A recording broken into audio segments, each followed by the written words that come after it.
আসিফ নজরুল্লাহ কত বড় বড় কথা বলেন সব সময়, দেখেন টেলিভিশনে, মানে সচিবালয়ের ভেতরে তো ঘৃণা তৈরি হবে। এই আসিফ মাহমুদ সজীব ভুইয়ারা ফ্যাসিবাদ ফেলে দিয়েছেন, কত বড় বিপ্লবী নেতা হিসেবে পরিচিত হয়েছেন সারা দেশের কাছে। কাজেই এই আমলাতন্ত্রের ভেতরে, এই প্রশাসনে, পুলিশে একটা ব্যাপক ক্ষোভ এবং ঘৃণার জন্ম হয়েছে যে এরা কারা এসেছেন, এত বড় তস্কর, চোর, ছ্যাচোর, যে এরা এসে মানে একেবারে প্রকাশ্যে টাকা খাচ্ছেন, আর ওইদিকে এখনো বড় বড় বিচার, সংস্কার এসব কথা বলে যাচ্ছেন। আর নির্বাচন কি ফেব্রুয়ারিতে, নাকি আরেকটু দেরিতে, নাকি ডিসেম্বরে, এই খেলা খেলছেন। দেশে যখন এক রকমের ব্যস্ত রাখা হয়েছে সবাইকে, কবে নির্বাচন, কবে নির্বাচন, নির্বাচন হলে তা কোন পদ্ধতির নির্বাচন, জামায়াত বিএনপির সম্পর্ক কেমন, এসব বিষয় নিয়ে, এবং অন্যদিকে ডক্টর মোহাম্মদ ইউনূসের বড় বড় কথা, সংস্কার, বিচার, এসব প্রসঙ্গে, এবং ধরেন নিউ ইয়র্কে যে নাটকটা চলছে, মানে কতগুলো কয়েকজন রাজনৈতিক নেতাকে বগলে করে নিয়ে গিয়ে ইনকিলাব জিন্দাবাদকে ডিনকিলাব জিন্দাবাদে পরিণত করে তা নিয়ে একটা আলোচনা চালু রাখা হয়েছে। অন্যদিকে জনপ্রশাসনে, মানে পুরো ব্যুরোক্রেসিতেই, পুরো আমলাতন্ত্রে পদ পদায়ন নিয়োগ নিয়ে 1 বছরের বেশি সময় ধরে যে ধরনের বাণিজ্য চলছে, শত শত হাজার হাজার কোটি টাকার, যে এখন সেই টাকার ভাগাভাগি নিয়ে আসিফ নজরুল, আসিফ মাহমুদ সজীব ভুইয়া থেকে শুরু করে প্রধান উপদেষ্টা, স্বয়ং ডক্টর মোহাম্মদ ইউনূসের প্রিন্সিপাল সেক্রেটারি, তার দফতরের মুখ্য সচিব, তাদের মধ্যকার টাকার ভাগাভাগি, বাটোয়ারা, কারাকারিতে এমন পরিস্থিতির সৃষ্টি হয়েছে যে কোনো কিছু আর ধামাচাপা দিয়ে রাখা যাচ্ছে না। একে সরানো হচ্ছে, ওকে সরানো হচ্ছে, সচিবালয় জুড়ে ছড়িয়ে পড়েছে যে কোনো এদের কথা, এই চোর ছ্যাচোরদের কোনো কথা শোনার কোনো অর্থ নাই। সাবেক সচিবেরা বড় বড় ফেসবুক পোস্ট দিচ্ছেন, আর সংবাদপত্রের স্বাধীনতার এক বিরাট যুগেও এসব সমর্থক সূত্র পাওয়ার কারণে, মানে যেহেতু বিভিন্ন জনে মুখ খুলছেন, সেসব মুখ খোলা সূত্রের বরাতে এবং প্রমাণ হাজির হয়, বাংলাদেশের সংবাদপত্রগুলো এসব খবর এক রকমের হাত খুলে লিখছে। কিন্তু এসব খবর হাত খুলে লিখলেও আসিফ নজরুলের শত কোটি টাকা নিয়োগ বাণিজ্যে বানানোর খবর চাপা পড়ে যাচ্ছে তার ছাগল খাওয়ার গল্পে। এসব নিয়ে এক মহা নাটক উপস্থিত করেছেন ডক্টর মোহাম্মদ ইউনূস আর তার সরকার। তবে সে নাটকে প্রতিদিন যে টাকা বানানোর মেশিন চলছে, সে মেশিন কিছুতেই বন্ধ হচ্ছে না। দেখেন, সর্বশেষ জনপ্রশাসন সচিব বদল হয়েছেন, এই খবরটি চোখে পড়ার কথা, কারণ সকল পত্র পত্রিকায় এই খবরটি এসেছে। অনেক পত্রিকা স্পষ্টত, যুগান্তর সহ অনেকগুলো জাতীয় দৈনিক, ইত্তেফাক স্পষ্টত বলেছেন যে কতটা বিতর্কিত ভূমিকা 1 বছর ধরে চালিয়ে যাচ্ছিলেন এই জনপ্রশাসন সচিব মোখলেসুর রহমান। দেখেন, জনপ্রশাসন সচিব মোখলেসুর রহমান প্রায় 1 দশকের বেশি আগে রিটায়ার করেছিলেন অতিরিক্ত সচিব হিসাবে। এই সরকার আসার পর কোন গুণপনা দেখে, কার জানি তদবিরে এই ব্যক্তিকে অবসর থেকে নিয়ে এসে জনপ্রশাসন মন্ত্রণালয়ের সচিবের মতো একটা গুরুত্বপূর্ণ পদে বসানো হলো। দেখেন, এই মোখলেসুর রহমান হচ্ছেন সেই ব্যক্তি যিনি বিএনপির, মানে বিএনপি নেত্রী খালেদা জিয়ার যে জিয়া অরফানেজ ট্রাস্ট মামলা, সেই মামলাটি তদন্ত করেছিলেন, মামলাটি সাজিয়েছিলেন দুদকের কমিশনার হিসেবে। এহেন ব্যক্তিকে তো বিএনপির নমিনেট করবার কথা না, বিএনপির মনোনয়ন দেবার কথা না 5ই আগস্টের পর। তাহলে 2024-এর 5ই আগস্টের পর ফ্যাসিবাদ বিরোধী শক্তিকে বসাতে কে খালেদা জিয়ার বিরুদ্ধে মামলা সাজানো এই মোখলেসুর রহমানকে জনপ্রশাসন মন্ত্রণালয়ের সচিব পদে বসালেন? দেখেন, এই জনপ্রশাসন মন্ত্রণালয়ের সচিব পদে অবসর থেকে এসে চুক্তিভিত্তিক নিয়োগ পেয়ে মোখলেসুর রহমানের উপর দায়িত্ব পড়লো সারা বাংলাদেশের সকল ডিসি পদে পরিবর্তন আনার। মানে শুরু এটা, আরো তো কত, মানে প্রশাসনের সকল পদেই এনেছেন তিনি পরিবর্তন। ব্যাপক রদবদল হয়েছে, কারণ ফ্যাসিবাদ বিরোধী শক্তি মুক্ত করতে হবে। কিন্তু প্রথম অ্যাসাইনমেন্ট তার ছিল ডিসিদের পদে রদবদল, এবং সে সময় কালবেলা পত্রিকা, যুগান্তর পত্রিকা, চ্যানেল 24 তাদের বিভিন্ন জনের কাছে প্রমাণ হাজির হয় এবং কালবেলায় বিস্তারিত সেই হোয়াটসঅ্যাপ মেসেজের স্ক্রিনশট সহ খবর প্রকাশিত হয় যে দুজন যুগ্ম সচিবের সঙ্গে এই গুণধর জনপ্রশাসন সচিব, যাকে ইউনূস সরকার ক্ষমতায় এসেই অবসর থেকে নিয়ে এসে বসিয়েছেন, সেই মোখলেসুর রহমান আলোচনা করছেন যে তার বেশি লোভ নাই, তিনি এক একটি পদের পদায়নের জন্য 5 কোটি করে চান। এবং তখন তাকে যুগ্ম সচিবেরা আশ্বাস দিচ্ছেন, স্যার ওরা তো 10 কোটি করে রেখেছে, হবেই, কারণ তিনি তো অনেক আগে অবসরে গেছেন, কাজেই তিনি হয়তো ভেবেছেন 5 কোটি যথেষ্ট। তখন এই গুণধর মোখলেসুর রহমান বলছেন, আমার বেশি লোভ নাই টাকা পয়সার, তো 10 কোটি হলে 10 কোটি। এরপর তাদের হোয়াটসঅ্যাপ মেসেজ বার্তায় দেখা যায় যে তারা যুগ্ম সচিবরা তাকে জানাচ্ছেন একটা পক্ষ 50-52টা চায়।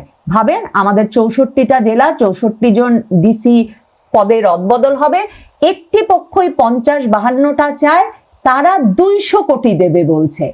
মানে একটা প্যাকেজ ডিলে আসছে, পার পোস্টিং 4 কোটি করে দেবে, 50-52টা 200 কোটিতে হবে। এবং জিজ্ঞেস করছে, আপনি কি থাইল্যান্ডে নেবেন নাকি অন্য কোনো দেশে, ব্যাংককে, আপনি কি থাইল্যান্ডে নেবেন নাকি অন্য কোথাও নেবেন? তখন জনপ্রশাসন সচিব মোখলেসুর রহমান বলছে, এটা তোমরা ব্যবস্থা করে নাও, আপনারা বুঝুন। অনেকগুলো প্রশ্ন কিন্তু সেই অক্টোবর মাসে 2024-এর অক্টোবরে, মানে 1 বছর আগে প্রমাণ সহ হাজির হলো ইউনূস সরকারের সামনে। তখন আপনাদের মনে থাকবে হাসনাত, সার্জিস প্রবল প্রতাপে ফ্যাসিবাদ বিরোধী শক্তির একদম প্রতিরূপ হয়ে সচিবালয়ে উঠে পড়েছেন এবং তারা প্রতিদিন সচিবালয় ঘেরাও করে রাখছেন, একে বদলি করো, একে ফেলে দাও, ওকে ওখানে ওঠাও। এই অবস্থায় জনপ্রশাসন সচিব পদে এমন একজন বসলেন যিনি খালেদা জিয়ার বিরুদ্ধে মামলা সাজিয়েছেন, এমন একজন বসলেন যিনি বসেই বললেন টাকার বেশি লোভ নাই, 5 কোটি করে তিনি চান, এবং যাকে একটা পক্ষ 50-52টা পদ তাদের পক্ষের লোককে দেওয়ার ফলশ্রুতিতে 200 কোটি টাকার প্যাকেজ ডিল দিয়ে দিল। এই প্রমাণ হাজির হওয়ার পর সরকার একটা তদন্ত কমিটি গঠন করলো। কিচ্ছু হলো না এই মোখলেসুর রহমানের, এবং তিনি ওই হোয়াটসঅ্যাপ মেসেজেই যেমনটা বলেছিলেন যে টাকার পেমেন্ট হয়ে গেলে তিনি 9-10 তারিখের মধ্যেই সবগুলো ডিসি পদে রদবদল নিয়ে আসবেন। পত্রিকায় দেখবেন 9-10 তারিখ, মানে 2024-এর 9-10 সেপ্টেম্বরের মধ্যেই কিন্তু 59টি ডিসি পদে পরিবর্তন এসেছিল, ব্যাপক রদবদল এসেছিল। এবং সে সময়টা মনে করে দেখেন, তার আগে ডিসি পদে যখনই রদবদল আনা হচ্ছে তখনই সরকার যোগ দিতে বলছেন, আবার সেই সিদ্ধান্ত থেকে সরে যাচ্ছেন। কিন্তু যখন 200 কোটি টাকার ডিল হলো তখন ব্যাপারটা বেশ পাকাপোক্ত হয়ে উঠলো এই মোখলেসুর রহমানের নেতৃত্বে। পত্রিকায় এই খবর প্রকাশ হয়ে যাওয়ার পর সরকার একটা তদন্ত কমিটি গঠন করলো। তদন্ত কমিটিতে থাকলেন আসিফ নজরুল, আইন উপদেষ্টা, থাকলেন তখনকার তথ্য উপদেষ্টা ছাত্র নেতা নাহিদ ইসলাম, আর স্বরাষ্ট্র উপদেষ্টা লেফটেন্যান্ট জেনারেল জাহাঙ্গীর। এই অবস্থায় ঘটনাটা ঘটলো এমন যে আসিফ নজরুলকে এই তদন্ত কমিটির তদন্তের দায়িত্ব দিয়ে সরকার যেন একরকমের শেয়ালের কাছে মুরগি বর্গা দিল। এবং আসিফ নজরুল বুঝে ফেললেন এই খেলায় কত শত কোটি টাকা খেলা করছে এবং সে টাকার ভাগ তাকেও পেতে হবে। তিনি এই অবস্থায় এসে তিনি যে তদন্ত কমিটি গঠন করলেন, সেই তদন্ত কমিটি 10 দিনের মধ্যে প্রতিবেদন দিল যে কোনো দুর্নীতির হদিশ পাওয়া যায় নাই। এভাবে এই প্রক্রিয়ায় তদন্ত কমিটির নেতা হিসেবে ঢুকে জনপ্রশাসনের সকল নিয়োগের একেবারে কেন্দ্রে এসে বসলেন আসিফ নজরুল, আমার আসিফ নজরুল স্যার। এবং আসিফ নজরুল এখানে বসে বুঝলেন যে টাকা কিভাবে উড়ে উড়ে বেড়াচ্ছে, এবং তার সঙ্গে মূল দ্বন্দ্ব হয়ে দাঁড়ালো আসিফ মাহমুদ সজীব ভুঁইয়ার। কারণ আসিফ মাহমুদ সজীব ভুঁইয়ার কাছে সবচেয়ে বেশি স্থানীয় প্রশাসন সহ সবচেয়ে বেশি নিয়োগের ভার, এবং তারা ছাত্র সমন্বয়ক হিসেবে হাসনাত, সার্জিস থেকে শুরু করে এই আসিফ মাহমুদ সজীব ভুঁইয়া, এই নাহিদ ইসলামরা, তারা তো পুরো ব্যাপারটা এক রকমের সমন্বয় করছিলেন যে কে কোথায় নিয়োগ পাবেন এবং কেনই বা মোখলেসুর রহমান এসে বসবেন এই জনপ্রশাসন সচিব হিসেবে জনপ্রশাসনের মাথায়। এরপর থেকে কোনো নিয়োগেই কোনো অসুবিধা হয় নাই। সচিব নিয়োগ হয়েছে, সচিব নিয়োগে পাল্টাপাল্টি হয়েছে, কখনো অবসর থেকে আনা হয়েছে, কখনো ভেতরের ব্যক্তিবর্গের এক লাফে কয়েকবার প্রমোশন হয়ে গেছে, কিন্তু আসিফ নজরুলের রেট অব্যাহত আছে। এবার পুরো প্যান্ডোরার বাক্স খুলে পড়লো, পত্রিকাগুলো একেবারে খোলা হাতে লিখছে, কারণ আবারও ডিসি নিয়োগে পরিবর্তন আসবে বলে জানিয়ে দিয়েছে সরকার। মানে প্রতি বছর তার মানে তারা কয়েকশো কোটি টাকা বানাবেন শুধুমাত্র ডিসি পদে রদবদল করে। এটাই বোধহয় এই সরকারের খেলা। এবার তারা বলেছেন সামনে নির্বাচন আসছে, কাজেই আবার নাকি তারা এই সেপ্টেম্বর মাসের মধ্যে নাকি আবার তারা ব্যাপক রদবদল ঘটাবেন ডিসি নিয়োগের পদে। এবং তখন বেঁকে বসেছেন জাহাঙ্গীর, লেফটেন্যান্ট জেনারেল জাহাঙ্গীর চৌধুরী। তিনি এই টাকার খেলায় যেহেতু নাই, তিনি বলেছেন পুলিশ প্রশাসনে এভাবে রদবদল হবে না, এবার পুলিশ প্রশাসনে এসপি পদে রদবদল হবে লটারির মাধ্যমে। তখন জনপ্রশাসনের উপর চাপ সৃষ্টি হয়েছিল যে আপনারাও তাহলে লটারির মাধ্যমে করুন, কারণ পুরো জনপ্রশাসন শুধু নয়, মানে পুরো সচিবালয়ে এই আসিফ মাহমুদ সজীব ভুইয়া, আসিফ নজরুল এবং এই তাদের সচিবদের টাকা খাওয়া নিয়ে, এমন মানে পদ পদায়নের টাকা খাওয়া নিয়ে এমন একটা ঘৃণার জন্ম হয়েছে, এমন একটা অবিশ্বাসের জন্ম হয়েছে। কারণ এই আসিফ নজরুলরা কত বড় বড় কথা বলেন সবসময়, দেখেন টেলিভিশনে, মানে সচিবালয়ের ভেতরে তো ঘৃণা তৈরি হবেই। এই আসিফ মাহমুদ সজীব ভুইয়ারা ফ্যাসিবাদ ফেলে দিয়েছেন, কত বড় বিপ্লবী নেতা হিসেবে পরিচিত হয়েছেন সারা দেশের কাছে। কাজেই এই আমলাতন্ত্রের ভেতরে, এই প্রশাসনে, পুলিশে একটা ব্যাপক ক্ষোভ এবং ঘৃণার জন্ম হয়েছে যে এরা কারা এসেছেন, এত বড় তস্কর, চোর, ছ্যাচোর, যে এরা এসে মানে একেবারে প্রকাশ্যে টাকা খাচ্ছেন, আর ওইদিকে এখনো বড় বড় বিচার, সংস্কার এসব কথা বলে যাচ্ছেন। আর নির্বাচন কি ফেব্রুয়ারিতে, নাকি আরেকটু দেরিতে, নাকি ডিসেম্বরে, এই খেলা খেলছেন। মানে এই অবস্থা, এবং প্রশাসনে তো কোনো শৃঙ্খলা থাকা সম্ভবই না যখন টাকার বিনিময়ে মূলত প্রশাসনে সকল পদ পদায়ন হচ্ছে, যোগ্যতার ভিত্তিতে নয়।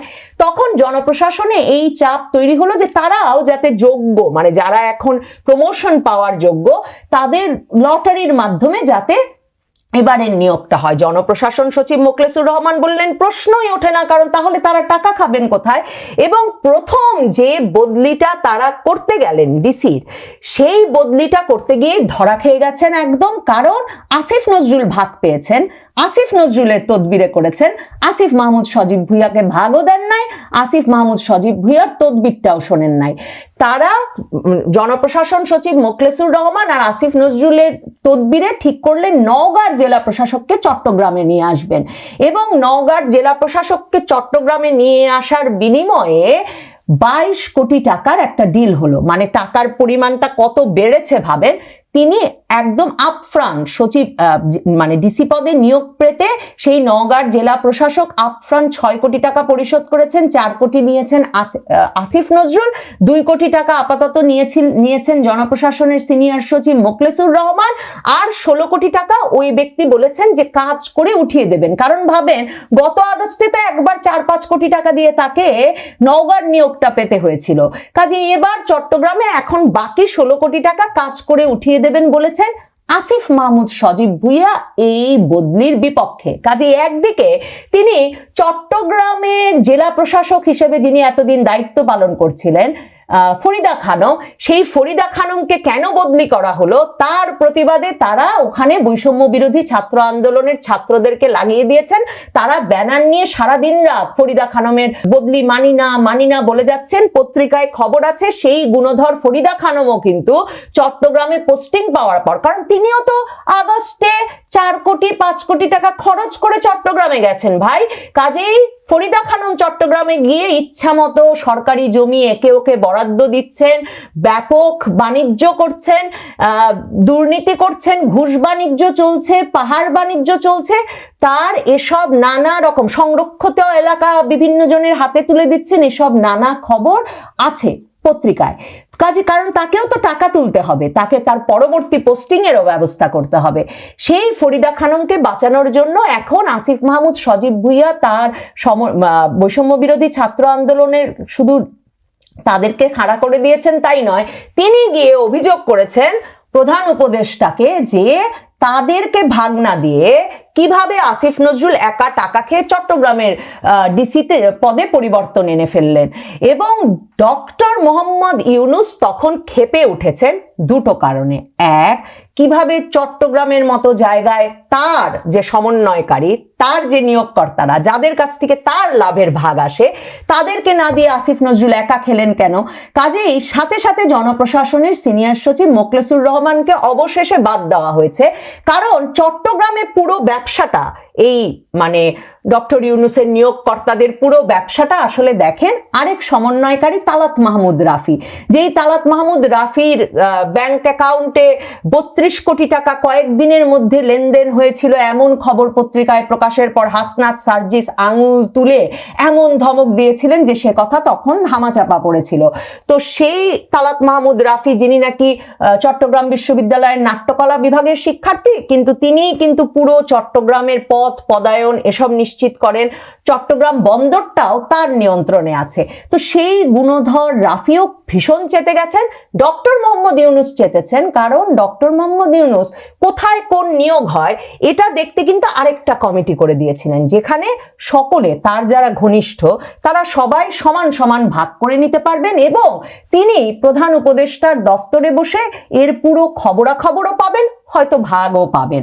তো ডক্টর মোহাম্মদ ইউনূস কেমন একটা কমিটি করে দিয়েছিলেন, উচ্চ পর্যায়ের নিয়োগ কমিটির নামে একটা কমিটিতে তিনি তখন তার প্রিয় রিজওয়ানা হাসানকে বসিয়েছিলেন, তারপরে ফাউজুল কবির খানকে বসিয়েছিলেন, আসিফ নজরুল, তারপর তখনকার তথ্য উপদেষ্টা নাহিদ ইসলাম ছিলেন, এখন ঢুকেছিলেন মাহফুজ আলম। তিনি ওই কমিটিতে ঢুকিয়েছিলেন তার বর্গাটা বুঝে নিতে, তার বাটোয়ারাটা বুঝে নিতে তার প্রিন্সিপাল সেক্রেটারি মানে মুখ্য সচিবকেও।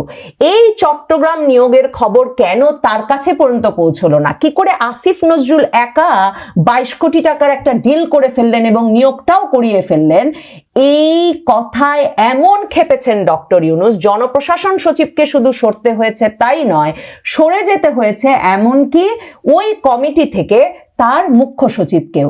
কারণ তার মুখ্য সচিব একদিকে যেমন তাকে সার্ভিসটা দিয়ে যেতে পারছিলেন না, অন্যদিকে সাবেক সচিব একজন শামসুল আলম তার নাম, তিনি ফেসবুক পোস্ট দিয়ে এই রিজওয়ানা হাসান, ফাউজুল কবির খান, আসিফ নজরুল, মাহফুজ আলম আর প্রধান উপদেষ্টার মুখ্য সচিবের কমিটি যে কি পরিমাণ টাকার লেনদেন করে সকল সিনিয়র পোস্টে, মানে একেবারে মাঠ প্রশাসনের ডিসি থেকে শুরু করে, ডিসি ইউএনও থেকে শুরু করে একেবারে উচ্চ পর্যায় পর্যন্ত সচিব, সিনিয়র সচিব পর্যন্ত পদগুলো, পদোন্নতিগুলো কিভাবে টাকার খেলায় চলছে সে বিষয়ে এক বিস্ফোরক ফেসবুক পোস্ট দিয়ে দেওয়ার পর এই কমিটি থেকেও মুখ্য সচিবকে সরে যেতে হয়েছে। মানে এখন এই টাকার খেলার ভেতরে আসিফ নজরুল এমনই বেপরোয়া, এমনই সাহসী হয়ে উঠেছেন যে এমনকি আসিফ মাহমুদকে তিনি পরোয়া করছেন না, এমনকি প্রধান উপদেষ্টাকে সব খবর দিচ্ছেন না, এমনকি প্রধান উপদেষ্টার করে দেওয়া কমিটি মানে রিজওয়ানা হাসানদের যে কমিটি, সেই কমিটিতেও ভাগ বাটোয়ারা তথ্য কিচ্ছু পৌঁছচ্ছে না। এই অবস্থায় বিরাট সমস্যা বেঁধে গেছে, জনপ্রশাসন সচিব পদ থেকে মোখলেসুর রহমানকে অবশেষে সরে যেতে হয়েছে। ভাবুন, নির্লোভ মোখলেসুর রহমান মাত্র 5 কোটি করে প্রতিটি পদায়নের জন্য চেয়েছিলেন, এখন যিনি আসবেন তিনি কে জানে কত কোটিতে ডিল করবেন এবং সেই কোটি কোটি টাকা এক একজন পদ পদায়ন পাওয়া ব্যক্তি কিভাবে আমাদের কাছ থেকে তুলে নেবেন, জনসম্পদ খরচ করে তুলে নেবেন, সরকারি ব্যবস্থার মধ্য থেকে তুলে নেবেন, সেসব দেখতে নিশ্চয়ই অপেক্ষা করতে হবে। তবে মনে রাখবেন যে এই যে আমরা যখন কিভাবে আসিফ মাহমুদ সজীব ভুইয়ার বাড়ি থেকে গিয়ে নাসিরউদ্দিন পাটোয়ারিরা ছাগল চুরি করে আনে আসিফ নজরুলের বাড়ি থেকে, আমরা যখন তাতে বিস্মিত হই, কেউ হাসাহাসি করি, কেউ বলি একদম ঠিক হয়নি, আসিফ নজরুলের সন্তানদের ছাগল চুরি করার সাহস করা বা রুচি করা এই ছাত্রদের, তখন আমরা ভুলে যাই এই ছাত্ররা জানে তারা যাদেরকে বসিয়েছে ডক্টর ইউনূস থেকে শুরু করে তার পুরো উপদেষ্টা পরিষদ, তারা কে কোথায় লুটপাট করছেন, তাদের কার কোথায় দুর্বলতা, এবং তারা জানেন যে এই চুরি, এই লুটপাটের খবর তারা যদি প্রকাশ করে দেন, তারা যদি মুখ ফুটে বলতে শুরু করেন, তাহলে গরু হারালে যেমনি হয় মা, তেমনি পাগল দশা হবে এই আসিফ নজরুলদের। এবং এই আসিফ নজরুলদের ভদ্রতার মুখোশ, সুশীল সমাজের মুখোশ, বিচার সংস্কার এসব বড় বড় কথা বলার মুখোশ ঝরে পড়বে।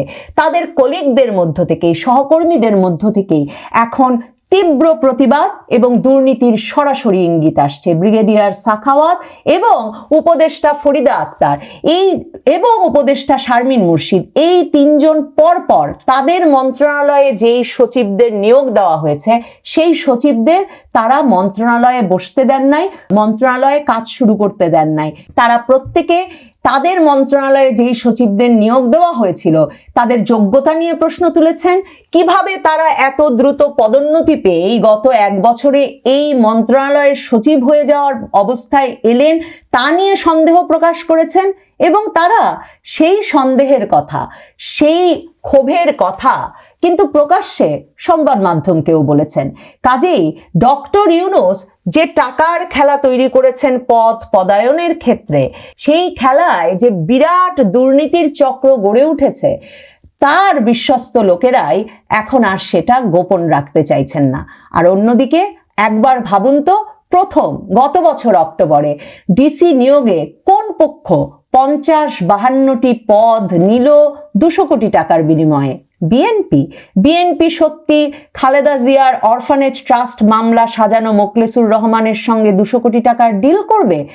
নাকি আর ভুলে গেলে তো চলে না যে ওই হোয়াটসঅ্যাপ বার্তায় যেমন ভাবে মোখলেসুর রহমান আর 2 যুগ্ম সচিব পরিকল্পনা করেছিলেন যে যা যা দোষ হবে সব দোষ তারা আলী ইমাম মজুমদারকে দিয়ে দেবেন। প্রধান উপদেষ্টার বিশেষ সহকারী রুহুল কবির রিজভী আহমেদ কিন্তু গত বছর অক্টোবর নভেম্বরের দিকে আনুষ্ঠানিকভাবে বিএনপির তরফে বলেছেন যে আলী ইমাম মজুমদার এবং খোদাবক্স চৌধুরী, মানে পুলিশ প্রশাসনের নিয়মতান্ত্রিক করার জন্য ডক্টর ইউনূস যাকে বসিয়েছেন, যে এই দুজন গণতন্ত্রের বিপক্ষে কাজ করছেন। তাহলে তো বিশ্বাস করতে কষ্ট হয় যে 50-52 জন ডিসি বিএনপি 200 কোটি টাকা দিয়ে তখন নিয়োগ করিয়েছিল। জানা এটা খুব দরকার।